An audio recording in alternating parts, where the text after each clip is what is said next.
Bab 2. Pelaksanaan pemungutan suara. Persiapan rapat pemungutan suara.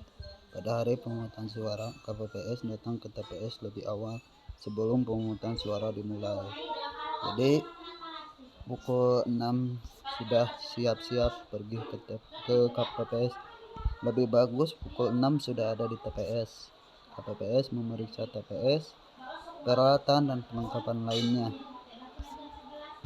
KPPS menempatkan kotak suara yang berisi surat suara untuk masing-masing jenis pemilu beserta kelengkapan administrasinya di depan meja ketua KPPS.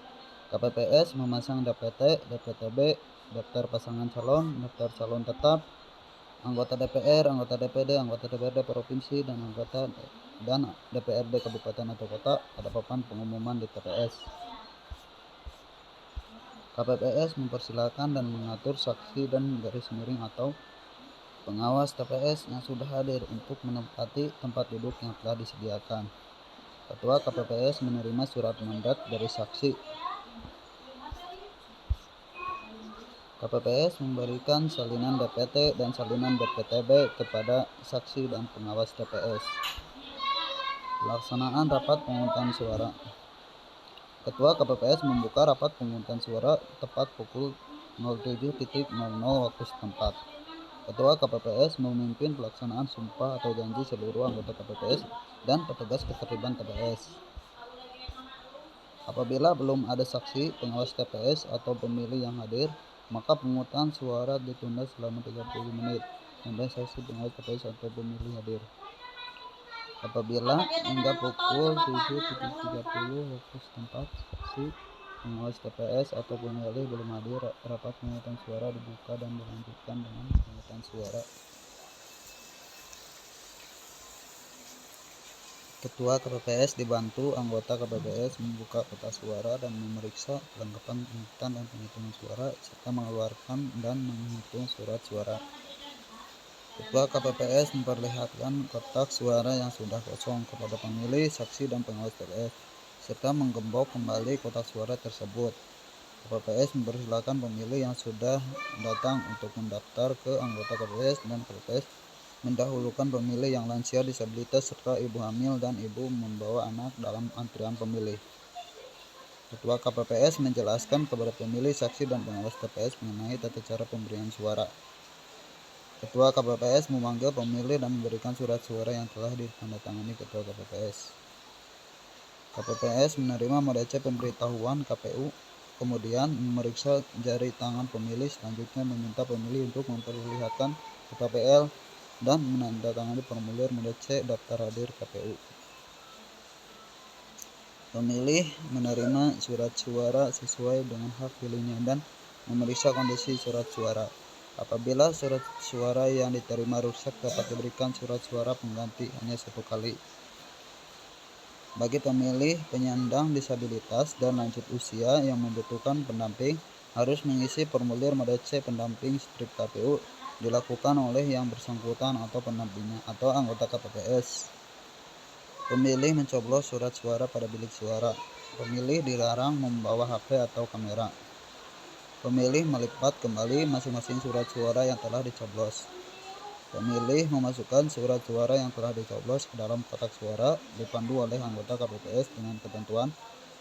Surat suara berwarna abu-abu untuk pemilu presiden dan wakil presiden. Surat suara berwarna kuning untuk pemilu anggota DPR.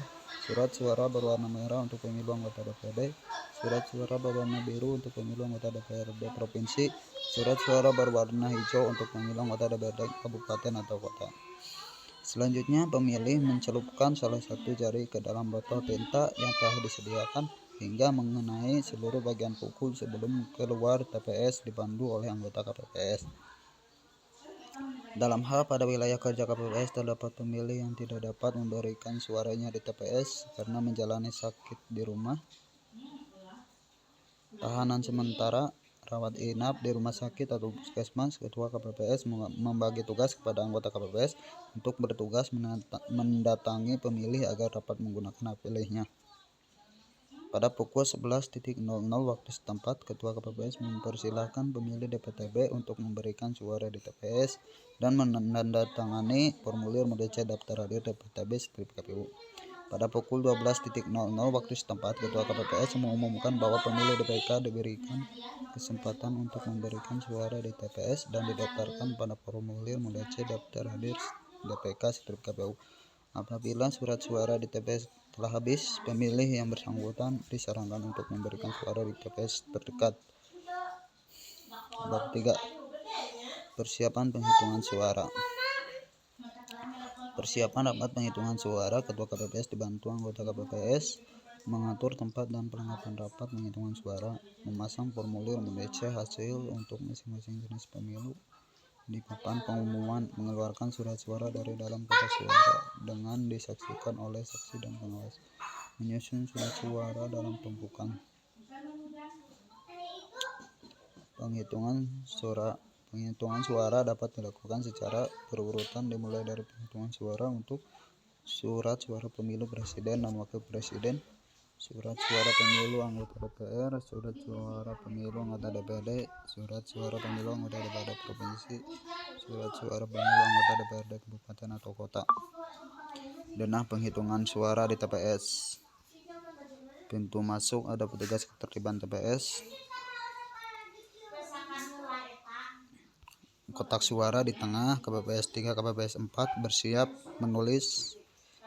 KPPS 1, KPPS 2, KPPS 5.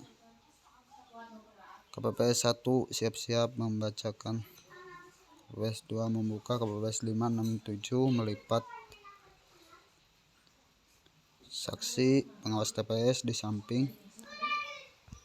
Petugas ketertiban TPS di pintu keluar TPS. Pemantau pemilih dan masyarakat di luar TPS.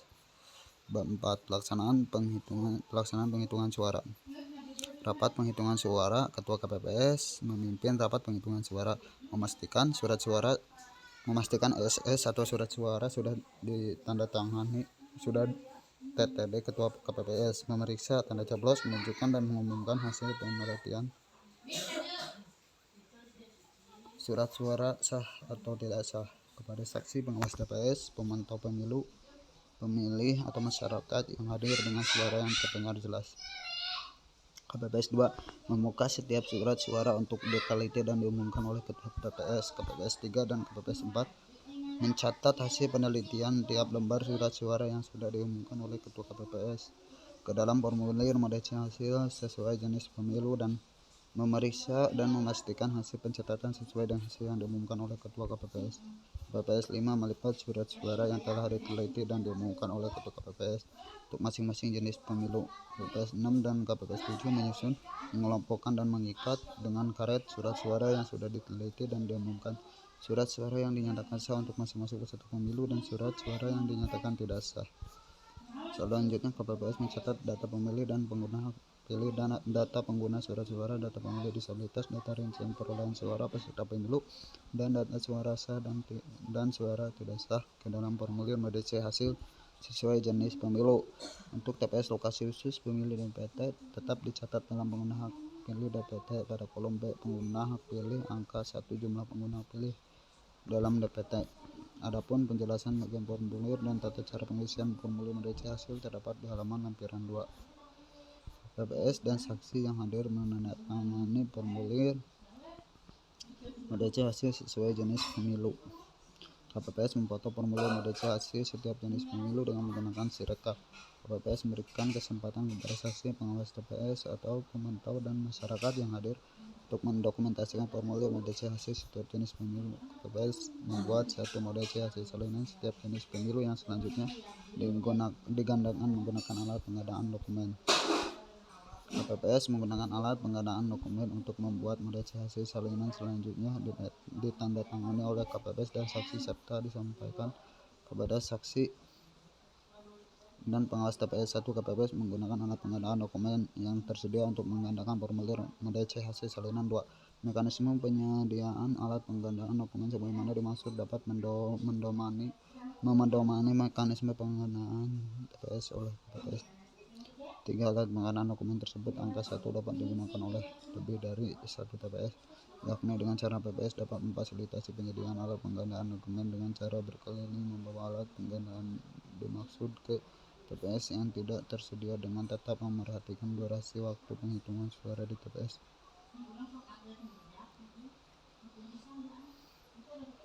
4. Penggunaan alat pengganaan sebagaimana angka 3 harus dipastikan tidak sampai membawa formulir merece hasil salinan ke luar TPS. Pasal 506 UU Nomor 7 Tahun 2017 tentang anggota KPPS yang dengan sengaja tidak memberikan C hasil salinan kepada saksi peserta pemilu, pengawas TPS, PPS, dan PPK melalui PPS dipidana dengan pidana kurungan paling lama 1 tahun dan didenda paling banyak 12 juta rupiah.